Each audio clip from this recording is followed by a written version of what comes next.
Sa digiti bumbero, manipod iti fire station ti Ili Abantay, Kawayan Municipal Fire Station, Bigan City Fire Station, ken Provincial Fire Station para iti balaygi nga pan nakaaramid iti earthquake ken fire drill iti mismo nga provincial capital. Babaen met iti kooperasyon dagiti naduma-duma nga ahensya, kang ronaan na iti Philippine Red Cross, DILG, Provincial Health Office iti gobyerno provincial. Dito yung nga naamuan dagiti kasapulan nga ubraen no addaman dumteng iti didigra akas iti ginggined ken uram. Numan pay adda dagiti sa magmamano nga lapses wenno kurang kuna iti provincial fire marshal abalaygi daytoy nga aktibidad. Ayan ti Bureau of Fire Protection, adda dati susurutin tayo nga na running card system wenno dadya ko na tayong systematic nga panagresponde mi.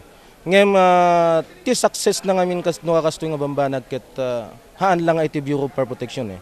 It involves all the other agencies.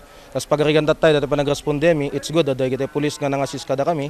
So naparapartak nga di manong kami.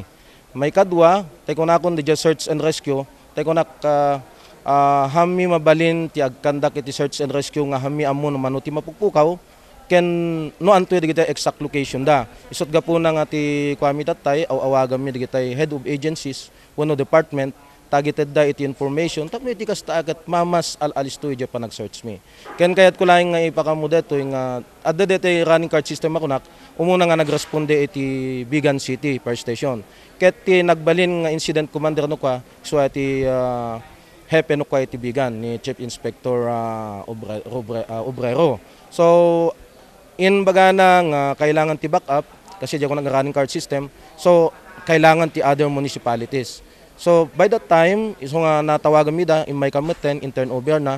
So with that information, digya ay naalad nga detalyen, digya ti basis mi nga nagkandak iti rescue. Dinivide mi iti grupo mi iti by areas. Sa balit area iti Kawayan, sa balit area iti Bantay, sa balit area iti Provincial. Tapno iti kasta maabuidan tayo dati kung nata yung duplication of function. Tamang gid na search mo diyan sa bangiren at danton mang search sen that is time consuming. So nagkaroon kami nga talaga ti sequential movement.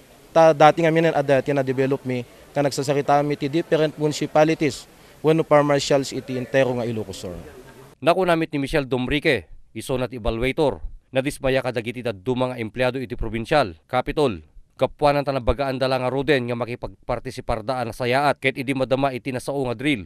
Ket adda nakita na nga agkapkape kada agsagsagaysay kadag kakatawa. Ngem uray pay no kasta nakuna namit nga na may mayat nga adayo itatta iti nasao nga drill kumpara idi nagkalabes. On the whole mga 70 to 75% naman siya, nag-improve naman siya from before, from the past. Pero meron pa ring mga areas for improvements pa rin. Like yung mga basic committees that the capital should have, that certain office should have. No? Halimbawa, yung tulad nga ng sinabi ko kanina, yung medical team, hindi lang natin iaasa sa outsiders. Then, hindi rin natin iaasa yung pag-respond sa fire from the Bureau of Fire. Dapat sila rin, meron silang identified na personnel. Dapat yung maintenance na organize nila, no? Kung sino mag-in-charge sa mga pagpatay ng power nila, yung mga pag-on ng kanilang mga emergency power supply, etc.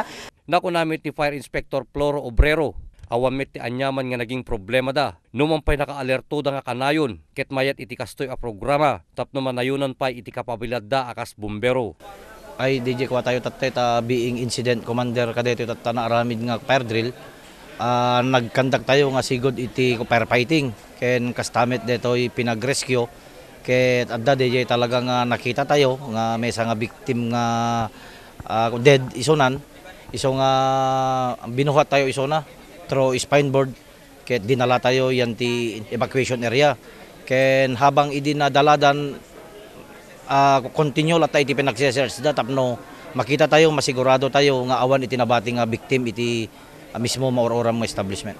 Dakkel iti kooperasyon iti Philippine National Red Cross no addaman umay nga didigra. So kasapulan nga makipagpartisipar damet no addaman ti kastoy a masayangkat. Amo yung amin iti Red Cross kat kwa. Digiti ti Portena. Amo yung dati different services mi dati kat under ti services mi nga disaster management service ken safety services. Kas makita yung digiti naka-uniforme ti red ditoy. Digiti ti makungkon ng Ilocos Sur Emergency Response Radio Group. You can tap any time digitoy in case of any eventuality. Mabaling ko da nga i-pull out or dadayo mabalay da mabaling ko i-pull out anytime. if there is any, in case of any eventualities.